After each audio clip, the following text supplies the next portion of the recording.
watching Carlyle's Picks.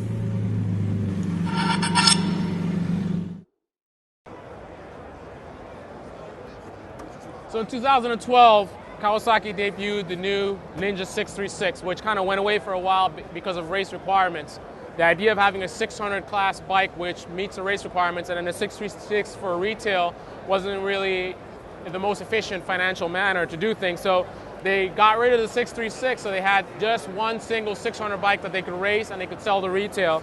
And in 2013, here's the latest edition. And I just want to go over the basic features on the bike. So a couple of things. The introduction of ABS systems on the motorcycle, as well as traction control and power modes. You got 2 power modes, and you have 3 traction control modes available on this motorcycle. Here's how you actually toggle the power modes, which there's only 2 of them. You got a higher mode and low mode, and then you also have your 3 traction control modes.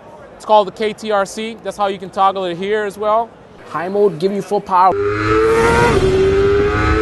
Low mode, no change in low RPMs, but at high RPMs, your power is limited to 80% of maximum. You also got 3 traction control modes. In mode 1, you're getting full power available to you. In mode 3, you're getting basically a anti-slip priority. So this is for slippery conditions. This is where the computer is focused on not letting the wheel slip at all. Mode 2, right in the middle. Or you can turn off traction control modes completely. And traction control modes actually have the ability to predict wheel spin ahead of time. So it's actually looking at characteristics of how the motorcycle is handling to detect the possibility of wheel spin, and then it's going to retard the throttle ahead of time or right in time when it needs to basically prevent you from losing control of the motorcycle, making it a much more safer motorcycle.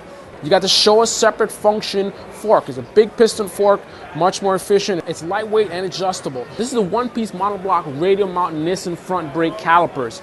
A much more efficient braking system, giving you much more control, much smoother, much more efficient.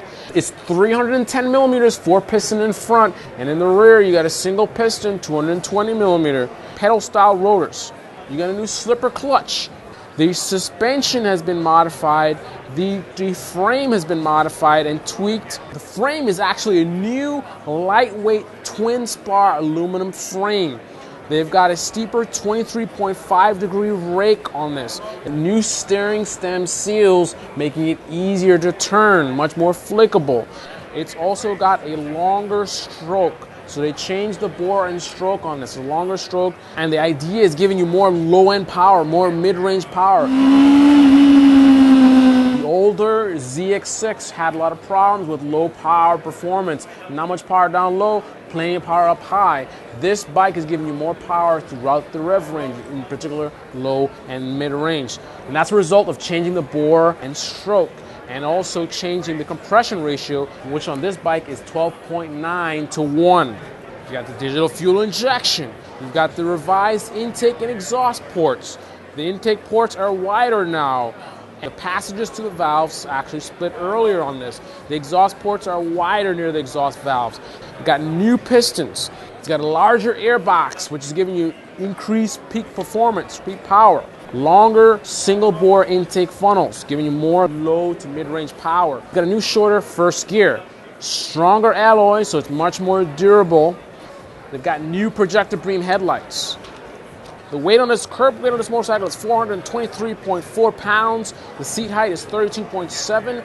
The fuel capacity, 4.5 gallons, same as a Ninja 300. And you've got the standard 12-month warranty coming with it. The overall length is 82.1. The wheelbase is 54.9, which is 1.5 inches longer than the Ninja 300. The tires are 120/70 ZR17s in the front, as opposed to 110 on the Ninja 300. 180/55 ZR17s in the rear, as opposed to 140 on the Ninja 300.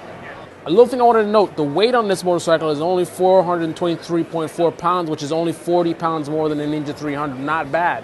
Only 40 pounds more than a Ninja 300, which is not bad at all. Now, you may look at it and say, oh, it's just 40 pounds, that's not much, but you got to think about this. Imagine riding your motorcycle just as is. Now, imagine riding your motorcycle with a 40-pound backpack, and tell me that's not going to be a big difference in terms of how the bike handles and how you feel on your motorcycle.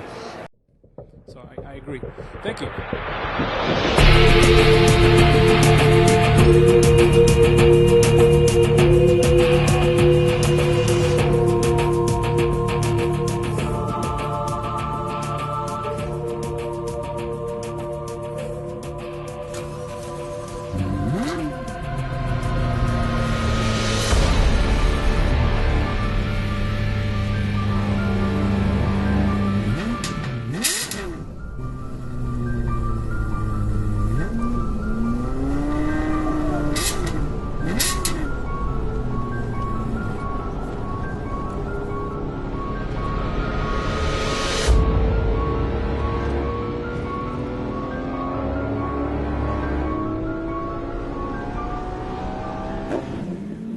watching Carlyle's Picks.